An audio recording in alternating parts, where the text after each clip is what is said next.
Hello दोस्तों, आज हम जानेंगे कि भारत का सर्वोच्च न्यायालय के बारे में। तो इसकी हम संरचना, शक्तियाँ और कार्य के बारे में जानेंगे। तो पहले हम इंट्रोडक्शन के बारे में जान लेते हैं सर्वोच्च न्यायालय की। तो भारत का सर्वोच्च न्यायालय न केवल देश का सबसे बड़ा न्यायिक संस्थान है, बल्कि यह भारतीय लोकतंत्र का संविधान रक्षक भी माना जाता है, जिसको हम गार्डियन ऑफ द कॉन्स्टिट्यूशन भी कहते हैं। तो यह वह संस्था है जो संविधान की व्याख्या करती है, नागरिक अधिकारों की रक्षा भी करती है और यह सुनिश्चित करती है कि कोई भी संस्था, चाहे वह कार्यपालिका हो या विधायिका हो या कोई भी राज्य सरकार या संविधान की मर्यादा का उल्लंघन न करे। तो सर्वोच्च न्यायालय की स्थापना 26 जनवरी 1950 को हुई थी। जब भारत का संविधान लागू हुआ, इसका मुख्यालय नई दिल्ली में स्थित है। उसके बाद हम जान लेते हैं ऐतिहासिक पृष्ठभूमि के बारे में। तो सर्वोच्च न्यायालय की अवधारणा औपनिवेश काल से ही विकसित होने लगी थी। ब्रिटिश शासन के दौरान कई न्यायालय बनाए गए जो बाद में सुप्रीम कोर्ट की नींव भी बनी। 1774 में कलकत्ता में सुप्रीम कोर्ट की स्थापना की गई थी। ब्रिटिश पार्लियामेंट के रेगुलेटिंग एक्ट 1773 के तहत बनाई गई थी ब्रिटिश पार्लियामेंट, कब 1764 को। इसके बाद मद्रास में किया गया था 1801 में। उसके बाद बॉम्बे में भी सुप्रीम कोर्ट बने थे 1823 में। 1861 के बाद इंडियन हाई कोर्ट एक्ट ने इन सुप्रीम कोर्ट्स को उच्च न्यायालय में बदल दिया था, कब 1861 में। इंडियन हाई कोर्ट एक्ट के तहत क्या किया था, सुप्रीम कोर्ट ने उच्च न्यायालय में बदल दिया था। उसके बाद स्वतंत्र भारत में 1950 में संविधान लागू होने के साथ ही एकीकृत सर्वोच्च न्यायालय की स्थापना भी कर दी गई। उसके बाद हम जान लेते हैं सर्वोच्च न्यायालय की संरचना के बारे में, स्ट्रक्चर के बारे में।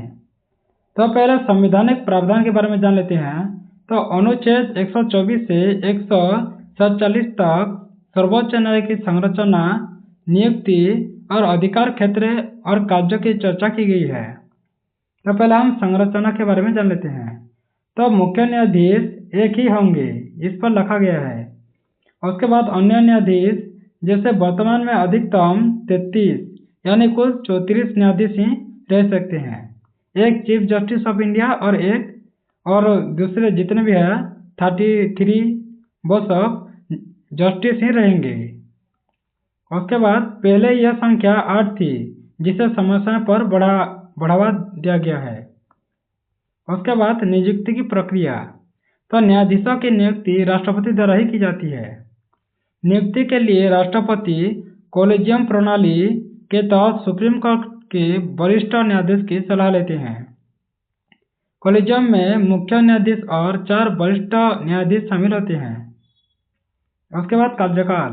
तो सुप्रीम कोर्ट का न्यायाधीश 65 वर्ष की आयु तक पद पर रह सकता है। उसके बाद योग्यता क्या क्या होनी चाहिए।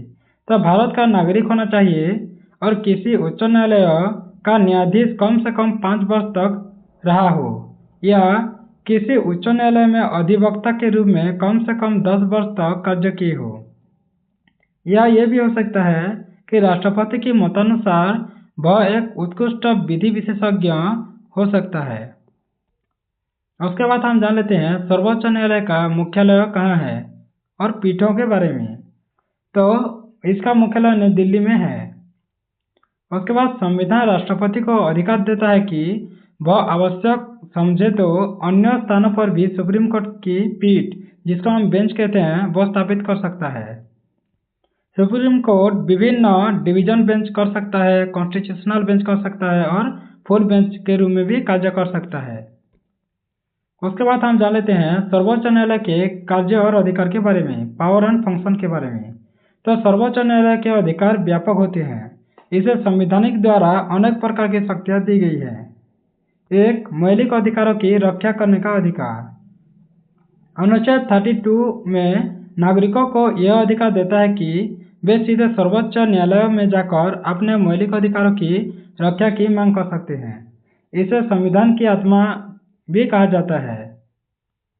यह बात डॉक्टर भीमराव अंबेडकर ने कहा था। उसके बाद हम जान लेते हैं सुप्रीम कोर्ट निम्नलिखित कितने रिट्स जारी कर सकती है। तो 5 कर सकती है, 5 रिट्स कर सकती है। एक में हेबियस कॉर्पस है, ये अवैध हिरासत से मुक्ति के लिए की जाती है। और उसके बाद मैंडामस आता है, किसी सरकारी अधिकारी को उसके कर्तव्य कैसे पालन करेगा उसको निर्देश दिया जाता है। उसके बाद प्रोहिबिशन, तो इससे क्या होता है, निचली अदालत को उसके अधिकार क्षेत्र से बाहर जाने से रोकता है सुप्रीम कोर्ट। उसके बाद क्यू वारंटो, तो किसी व्यक्ति की पद पर वैधता पर प्रश्न उठाता है। अगर एक व्यक्ति अच्छे से अपने काम कर रहा है या नहीं, या अच्छे से वो अपने पद पर रहा या नहीं, उसको जांच करता है। उसके बाद सॉलिट्यूरी, तो निचली अदालत के निर्णय को निरस्त भी कर सकता है। अगर सुप्रीम कोर्ट को अच्छा नहीं लगता है तो निचले जितने भी हो, जैसे हाई कोर्ट हो, जिला के हो, वह सब निरस्त कर सकता है। उसके बाद हम जान लेते हैं मूल अधिकार क्षेत्र के बारे में, ओरिजिनल ज्यूरिडिक्शन के बारे में। तो अनुच्छेद 131 के तहत जब केंद्र और राज्य या दो राज्यों के बीच विवाद होता है तो तब सुप्रीम कोर्ट सीधे इस मामले की सुनवाई करते हैं। जैसे नदी जल विवाद होता है, सीमा विवाद भी अक्सर होने को दिखता है। उसके बाद जान लेते हैं अपीलीय अधिकार क्षेत्र के बारे में, अपीलेट ज्यूरिडिक्शन के बारे में। तो सुप्रीम कोर्ट उच्च न्यायालय के निर्णय पर अपील सुना सकते हैं। यह 3 प्रकार के अपील हो सकते हैं, जैसे संवैधानिक मामलों में अपील कर सकते हैं, सिविल मामलों में अपील कर सकते हैं और फौजदारी मामले में भी अपील कर सकते हैं। उसके बाद हम जान लेते हैं परामर्शदात्री शक्ति, जिसको हम एडवाइजरी ज्यूरिडिक्शन के बारे में जान लेते हैं। तो अनुच्छेद 143 के तहत राष्ट्रपति सुप्रीम कोर्ट से किसी संवैधानिक या विविध प्रश्न पर सलाह, जिसको हम एडवाइस कहते हैं, वो मांग कर सकते हैं। सुप्रीम कोर्ट की यह राय बाध्यकारी नहीं होते हैं। उसके बाद हम जान लेते हैं न्यायिक पुनरावलोकन के बारे में, जुडिशियल रिव्यू के बारे में। तो सुप्रीम कोर्ट यह देखता है कि कोई भी कानून या सरकारी कार्य संवैधानिक अनुरूप से हो रहा है या नहीं हो रहा है। तो यदि कोई कानून संविधान के विपरीत होता है तो न्यायालय उसे असंवैधानिक व अनकॉन्स्टिट्यूशनल घोषित कर देता है। यह लोकतंत्र की चेक एंड बैलेंस प्रणाली का सबसे अहम हिस्सा है। उसके बाद न्यायिक सक्रियता, जिसको हम जुडिशियल एक्टिविज्म भी कहते हैं, और लोकहित याचिका भी सुनाते हैं, PIL। तो 1980 के दशक में सुप्रीम कोर्ट ने पब्लिक इंटरेस्ट लिटिगेशन, जिसको हम PIL कहते हैं, उसकी शुरुआत की थी। इससे आम नागरिक भी समाज हित में सीधे सुप्रीम कोर्ट जा सकते हैं, जैसे पर्यावरण के मामले में, महिला अधिकार के बारे में, भ्रष्टाचार, शिक्षा, स्वास्थ्य जैसे विषयों पर PIL दायर की जा सकती है। उसके बाद जान लेते हैं संविधान की व्याख्या का अधिकार के बारे में। तो सुप्रीम कोर्ट संविधान का अंतिम व्याख्याकार होता है। जब संविधान की किसी धारा या अनुच्छेद पर विवाद हो जाता है तो तब यही अदालत अंतिम निर्णय देती है। उसके बाद जान लेते हैं सुप्रीम कोर्ट की कुछ प्रमुख अवधारणा के बारे में, इम्पोर्टेंट कॉन्सेप्ट के बारे में। तो पहले तो डॉक्ट्रिन ऑफ बेसिक स्ट्रक्चर के बारे में जान लेते हैं। तो ये 1973 के केशवानंद भारती बनाम केरल राज्य के मामले में सुप्रीम कोर्ट ने कहा था, जो संसद संविधान में संशोधन कर सकता है, लेकिन उसके मूल ढांचे, जिसका हम बेसिक स्ट्रक्चर कहते हैं, उसको नहीं बदल सकता है। उसके बाद जुडिशियल इंडिपेंडेंस भी होना चाहिए, जैसे न्यायपालिका को कार्यपालिका और विधायिका से स्वतंत्र रखा गया है ताकि निष्पक्ष न्याय सुनिश्चित हो सके। उसके बाद कंटेम्प्ट ऑफ कोर्ट, यदि कोई व्यक्ति अदालत के आदेश का उल्लंघन भी करता है तो उसकी गरिमा को ठेस पहुंचाता है तो उसे अवमानना, जिसका हम कंटेम्प्ट का दोषी ठहरा जा सकता है, यानी कोर्ट उसे दोषी साबित कर सकता है अगर कोर्ट के खिलाफ वो जाता है तो। उसके बाद जान लेते हैं सुप्रीम कोर्ट के कुछ ऐतिहासिक निर्णय के बारे में, यानी लैंडमार्क जजमेंट के बारे में। तो केशवानंद भारती बनाम केरल राज्य 1973 में हुआ था। इसमें क्या मिला, तो बेसिक स्ट्रक्चर सिद्धांत इसमें मिला। उसके बाद मेनका गांधी बनाम भारत सरकार, जो कि 1978 में हुआ था, इसमें जीवन और स्वतंत्रता का व्यापक अर्थ इसमें साझा किया गया है, जीवन और स्वतंत्रता के क्या क्या हो सकता है। उसके बाद इंदिरा गांधी बनाम राजनारायण जो 1975 में हुआ था, इसमें चुनाव का वैधता और न्यायपालिका की भूमिका के बारे में कहा गया था। उसका विशाखा बनाम राजस्थान राज्य 1997 में भी है एक। तो इसमें क्या गया है, तो कार्यस्थल पर महिलाओं की सुरक्षा दिशा निर्देश दिया गया था। उसके बाद के एस पुट्टास्वामी बनाम भारत संघी जो 2017 में किया गया था, इनमें निजता का अधिकार मौलिक अधिकार में घोषित किया गया था। उसके बाद हम जान लेते हैं न्यायिक सुधार और चुनौतियों के बारे में। तो मुख्य चुनौतियाँ क्या क्या है उसके बारे में पहले जान लेते हैं। तो मुकदमे की अत्यधिक संख्या बढ़ गई है और लंबी सुनवाई भी चल रही है, ये सबसे बड़ा चुनौतियाँ हैं। उसके बाद न्यायाधीशों की कमी भी हो रहा है, इसकी वजह से क्या होता है, मुकदमे अत्यधिक लंबी हो जाती है या सुनवाई भी होती है। कॉलेजियम प्रणाली पर विवाद बहुत होता है, जैसे गवर्नमेंट और सुप्रीम कोर्ट लगातार झगड़ते रहते हैं कॉलेजियम प्रणाली के तहत। उसके बाद पारदर्शिता की कमी भी है कॉलेजियम में। उसके बाद तकनीकी आधुनिकीकरण की आवश्यकता भी होती है। तकनीकी आधुनिकीकरण करने से क्या होगा, बहुत से लोग जल्द से जल्द सुनवाई कर सकेंगे, लंबी सुनवाई नहीं होगी और अत्यधिक संख्या मुकदमे भी नहीं होंगी। आम नागरिक के लिए न्याय तक पहुंच, जिसको हम एक्सेस टू जस्टिस भी कहते हैं, वो मुश्किल हो जाता है। तो एक आम नागरिक के लिए न्याय जैसे दिल्ली तक पहुंचना असंभव हो जाता है। उसके बाद हम जान लेते हैं सुधार की क्या क्या सुधार हो सकता है।